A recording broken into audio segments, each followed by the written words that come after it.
How about Charles in South City? Hey, Charles, thanks for calling Willie and Dibby. Charles? I know I can hear you breathing, man. You sound like my dog on the way home from the dog park. Penny? Right, I can hear you breathing, Charles. How you guys doing today? There you are. We're good, man. How about you? Yeah. Happy Friday. Now, guys, look. Here's what I got on Purdy. I think Brock Purdy's a legitimate starting quarterback, after what he's shown, the league last year, what he can do. I like his footwork and the way he just gets out the pocket and, his accuracy, everything about him. Now, he played, 8 games last year, including the playoffs, and then he got bounced out that game in Philly. It's coming off that injury, obviously, but he's young. He's got to make some mistakes, but overall, I think he has a trajectory to be a long-term starting quarterback in the league. And another thing, Willard, you talked about elevation. How about an elevation sensation? Because, obviously, a lot of players in the league kind of talk on them. And I mean, this is just the way I see it. He's going to get better and better. He's going to elevate throughout his whole career. So think about Kobe Bryant when he first came in the league in the NBA. I know the league, the NFL and the NBA, two different things. But think about Kobe. When he first came in, he wasn't feared. No one feared him at all. And he just got better and better and better. He just became one of the most feared players. That's why I see Brock Purdy's future. And Dibs, one thing for sure, you talked about winning the big game. One more thing, big games are won in the trenches.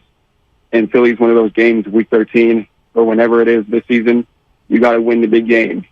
You got to win in the trenches. You don't win in the trenches, you're going to get mollywopped. Thanks for taking my call. Thanks, Charles. Yeah, Charles. Appreciate it. Thank you. So Brock Purdy is Kobe Bryant. He's Kobe Bryant. Thanks, Charles. There you go. He's going to be feared.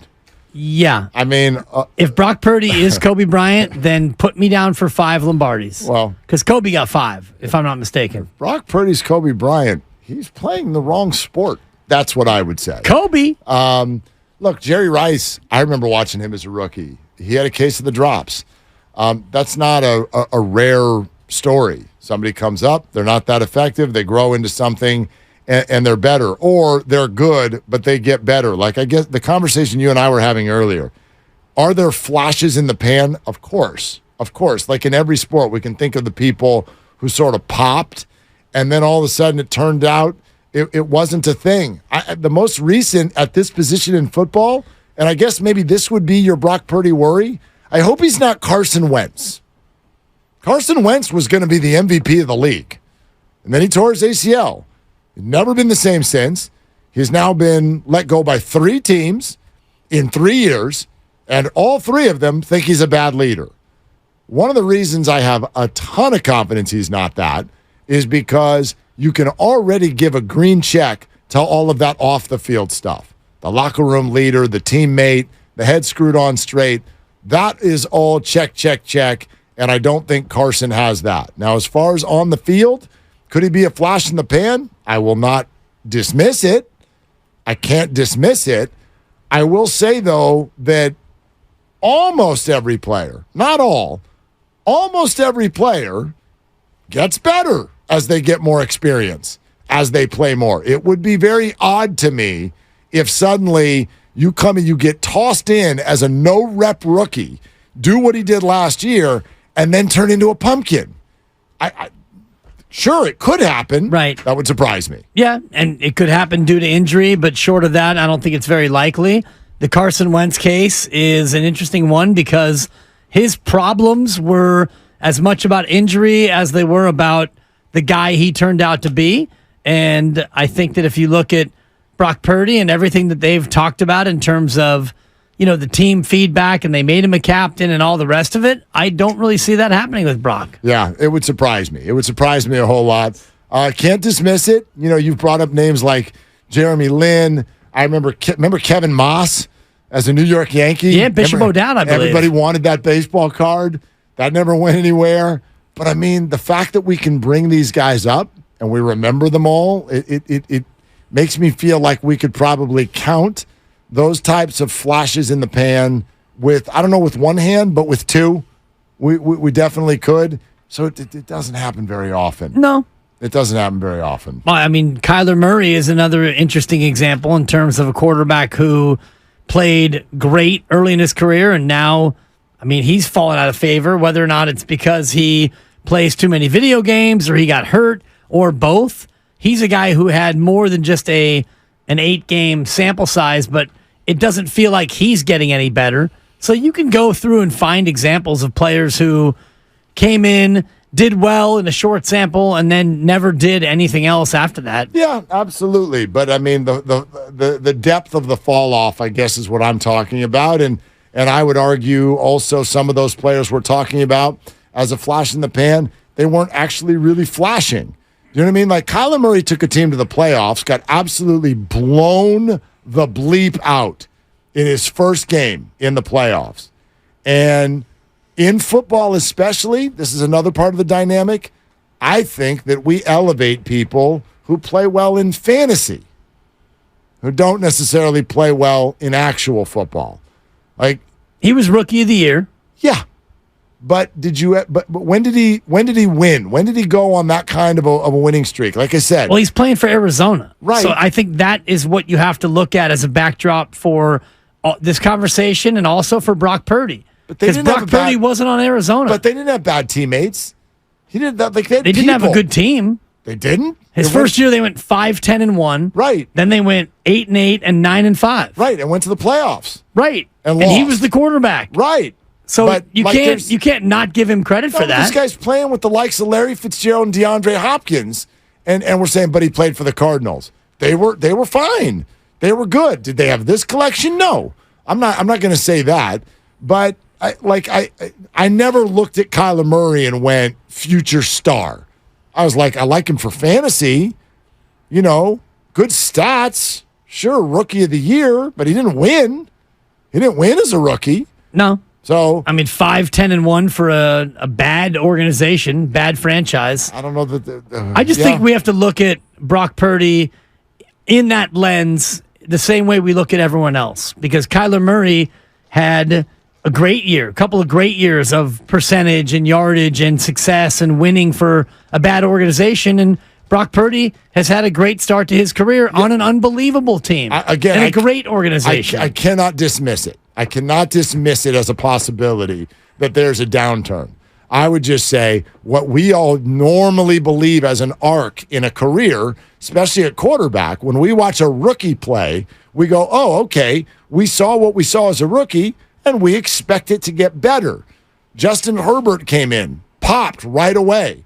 Now, he still hasn't won a playoff game, but everyone can look at him and go, okay, but right, we see it. We see it. That looks like a good franchise quarterback in the NFL. I don't know that I've ever watched a rookie come in, do something special, and then have people go, and now it's regression time. That is... Well, it's happened. But it's way... Johnny Manziel, but it's Baker Mayfield. Manziel was never good. His rookie year was good. No, it wasn't. Manziel? I'll look up the stats. Johnny Manziel never inspired anything in anyone. And Baker Mayfield had an okay second or third year, but never were things looking like they were hot. All of them, normally, you get better in your second year as a quarterback. You're listening to 95.7 The Game, KGMZ FM and HD1 San Francisco. Always live on the free Odyssey app, Twitch and YouTube, powered by First NorCal Credit Union. Rich in Fremont. Hey, you're on with Willard and Dibs. What's up, Rich? What are you doing? What's up, guys? What's up, Dan Dibley? What's going on, Rich? Oh, man, I'm sitting up here. I'm at work, man, and dealing with these rats and roaches. Man, I work for ATCO, so love it. Make sure there ain't no pests around the house. But I tell you something. I honestly believe that, Brock Purdy is the real deal. I really do. I mean, did you see him in the preseason game where he ran in for a touchdown? I mean, he was able to read that defense and see that the linebackers were not at home. And he was able to run it in. And then the elation after he scored the touchdown. I mean, that takes presence. That takes quarterback presence. That's what I saw there. That's why I think he's the real deal. And as far as Kyle Shanahan goes, about him not winning the big one, guys, you got to keep it real. This is the NFL. Okay, and there's a whole bunch of coaches that haven't won the big one. I think about Levy in the Bills. 4 times they went to the Super Bowl. He couldn't get it done. What about the head coach of the Vikings? Same situation. There's so many teams that had winning seasons and never won the big one. And the reason why is because it's just hard, guys. It's hard, okay? And so, in my opinion, I think Kyle Shanahan is an excellent not only offensive coordinator, but also head coach, because we look at where San Francisco was when him and John Lynch got there. It was a dumpster fire, and no one could wait for someone to come in there and clean up that mess. And it wasn't the coaches before, because they couldn't get it done. And now Lynch is there, Shanahan's there, and you see a better product on the field. So in my opinion, Kyle Shanahan's actually head coach, and we are going to see the resurgence of Brock Purdy. Thanks, guys. Thanks, Rich. Appreciate you. I expect him to elevate. I don't know that that's going to be evident Sunday, right? This is a process.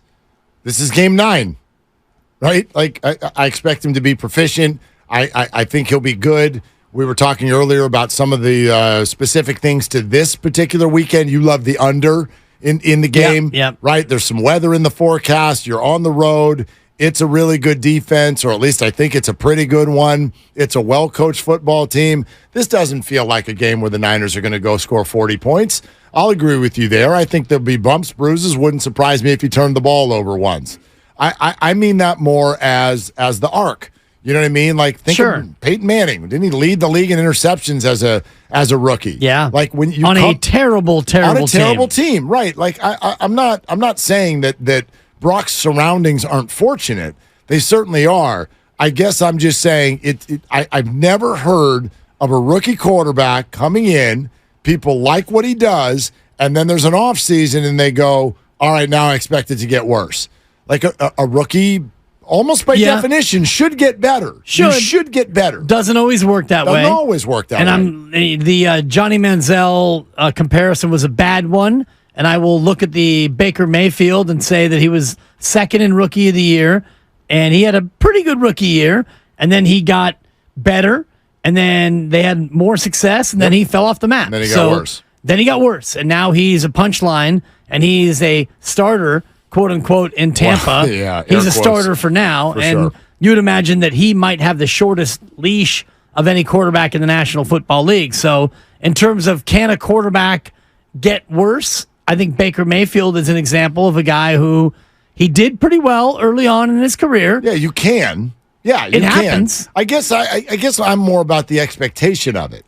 I think it's and I think a lot of that comes from his draft position. Yeah, well, I think that's where draftism comes in. And as I said earlier, draftism. I think Brock suffers from draftism, which and I get it.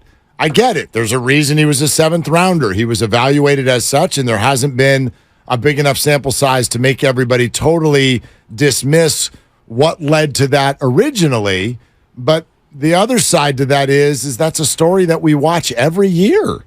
Like, this football team is littered with stars who were drafted late. They're littered with them.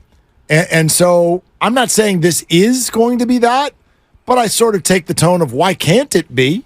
Why can't it be? Right. And it's interesting when you say that, because when George Kittle's taken in the 5th round and he has a good rookie year, nobody's expecting him to come crashing back down to earth. And, Dre Greenlaw and all the other picks that came later in the draft and they flashed early in their career, we never once thought, well, he can't do that again as a tight end or as an interior linebacker. But when it comes to the quarterback, there is that sort of preconceived notion that they were drafted so late, so it must just be luck or good fortune, because if you're Mr. Irrelevant, you're taken in the 7th round as a quarterback, you can't possibly do that again.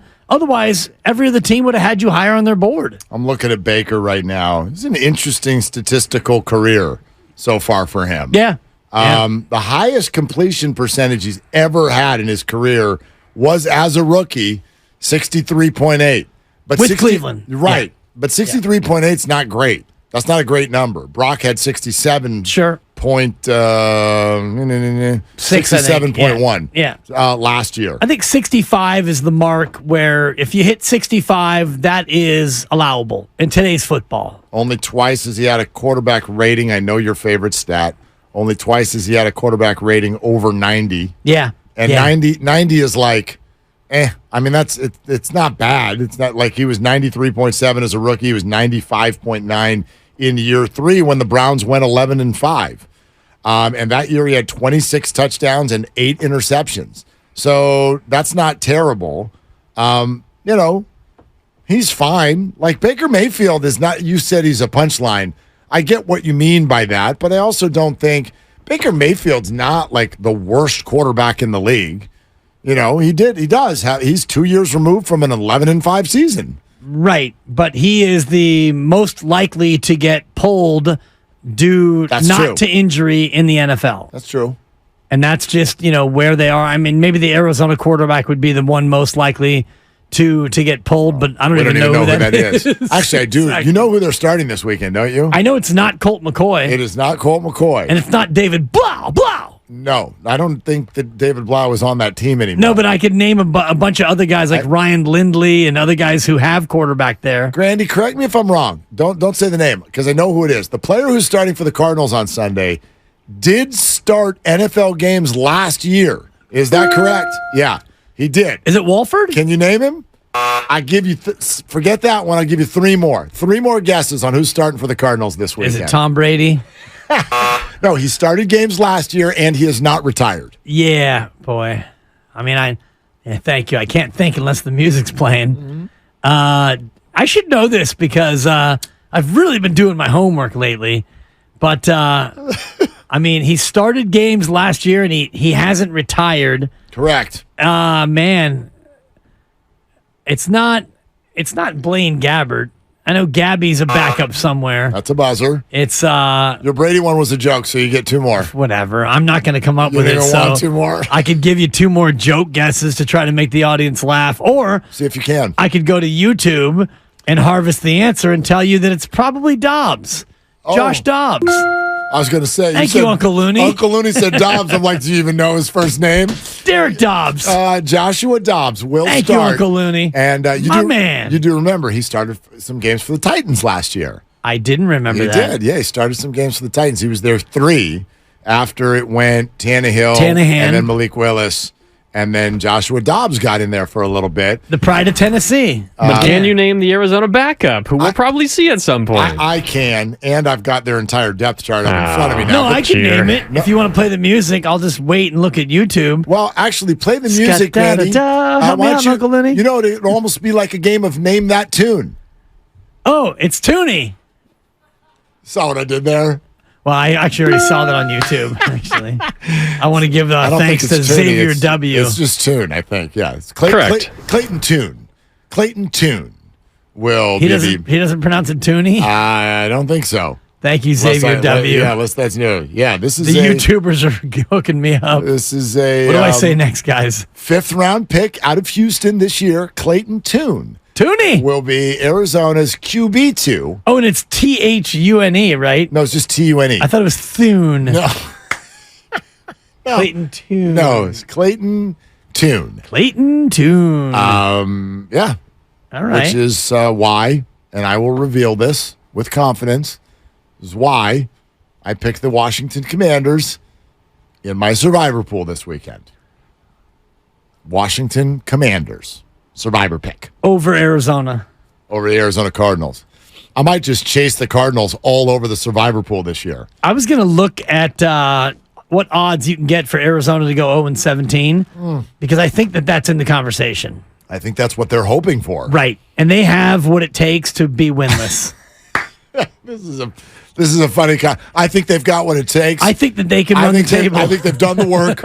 I think they've really totally right. I think the team is solidified on a common goal, and I think they can do it, Dibs. I really do. I think the Cardinals can go 0-17. I'm looking at RevengeOfTheBirds.com, which is a Cardinal fan page on SB Nation. 70% of Cardinals fans, which means 7 people, want Clayton Tune to start week 1. Oh, why not? He might win. That's why. Yeah. That's why not. It's the same thing Giants fans are saying. Play the kids. Oh, Let's stop. see what's going on. Play the kids.